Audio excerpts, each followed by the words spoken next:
Hello दोस्तों, स्वागत है आपका हमारे YouTube channel Star City Tele Classes में। आज के वीडियो में हम बात करने वाले हैं टीडीएस के बारे में।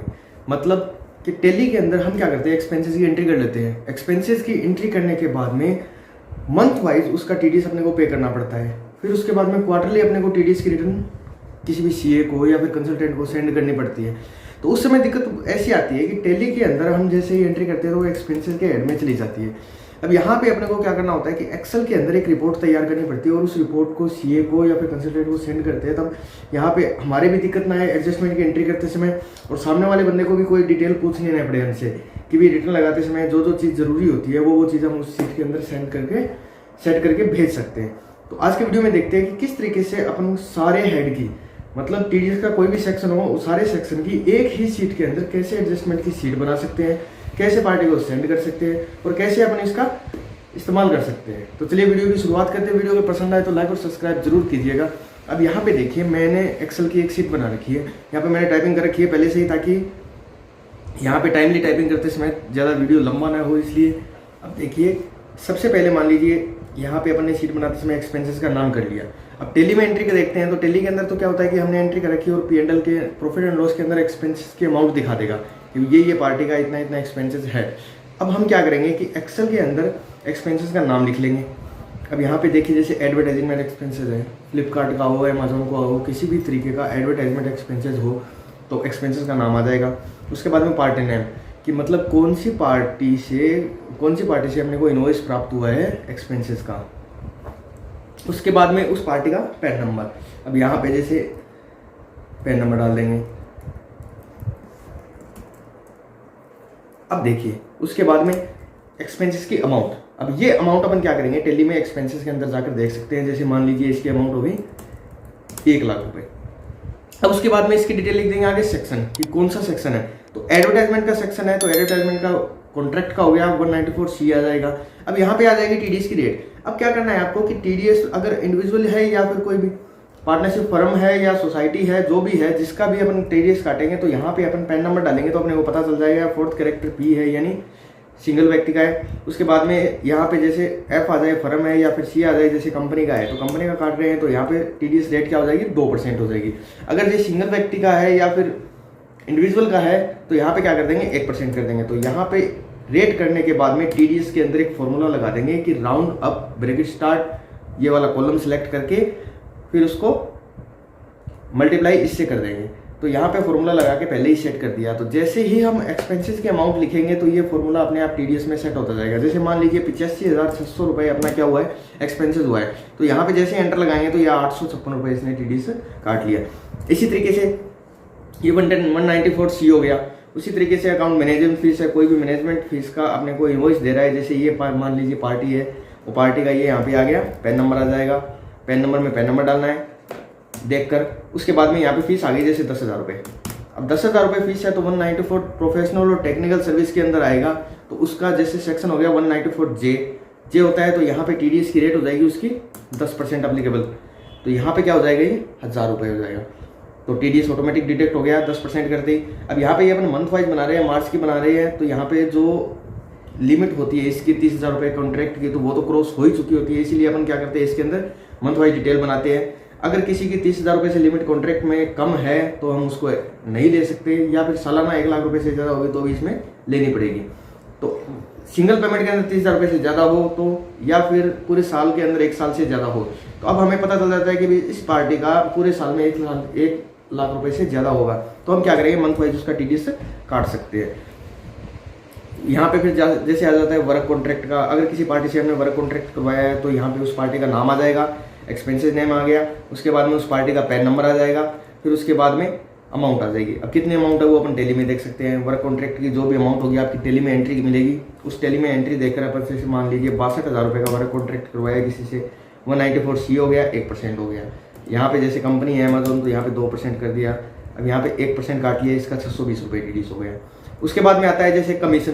किसी पार्टी से हमें कमीशन प्राप्त हुआ है, तो कमीशन प्राप्त हुआ है, उस पार्टी का नाम आ जाएगा, जो भी नाम होगा XYZ। उसके बाद में उसका पैन नंबर आ जाएगा। पैन नंबर आने के बाद में कमीशन की अमाउंट आ जाएगी। अब कमीशन की अमाउंट आ गई, मान लीजिए यहाँ पे 42,000 रुपये अपने को कमीशन प्राप्त हुआ है, तो कमीशन का हेड आ जाएगा 194H। उसके बाद में कमीशन की रेट आ जाएगी और कमीशन ऑटोमेटिक डिडक्ट हो जाएगा। उसके बाद में आ जाता है शिपिंग फीस। कोई भी भाड़े की सर्विस हो गई और हो गई शिपिंग फीस, तो उसके पार्टी का नाम, वही सिस्टम, पैन नंबर, एक्सपेंसेस के अमाउंट अपन टैली में देखेंगे एंटर टैप करके कि भाई शिपिंग फीस का क्या चार्ज लगा है। तो यहाँ पे जैसे 22,000 रुपये है तो 22,858 रुपये, तो यहाँ पे शिपिंग फीस का कॉन्ट्रैक्ट के अंदर ही आता है ये भी। तो 2% इसने क्या कर दिया, TDS डिडक्ट कर दिया। उसके बाद में आता है रेंट सर्विस। हमने अगर रेंट का एक्सपेंसेस चुकाया है, अगर रेंट हमने चुकाया है किसी सामने वाले बंदे को, तो उसका नाम आ जाएगा, उसके बाद में उसका पैन नंबर आ जाएगा। पैन नंबर आने के बाद में यहाँ पे रेंट दे देंगे, भाई मार्च में सिंगल पेमेंट कर दिया है तो मार्च वाली रिटर्न में आ जाएगा। अगर मंथ वाइज करते हो तो मंथ वाइज काट सकते हो उसका डिटेल। जैसे मान लीजिए अपन ने 3 लाख रुपए रेंट चुका दिया, तो 3 लाख रुपए चुका दिया तो 194 I सेक्शन हो जाएगा, 10% TDS डिडक्ट हो जाएगा, 30,000 रुपये इसका TDS ऑटोमेटिक हो गया। उसके बाद में इंटरेस्ट है, इंटरेस्ट मान लीजिए अपन ने इसको 95,800 रुपये, यहाँ पे तो पार्टी नेम आ जाएगा, उसके बाद में पैन नंबर आ जाएंगे, उसके बाद में यहाँ पे जैसे 98,500 रुपये हमने चुका दिया तो 194A के तहत 10% इसका 9850 रुपये TDS डिडक्ट हो गया।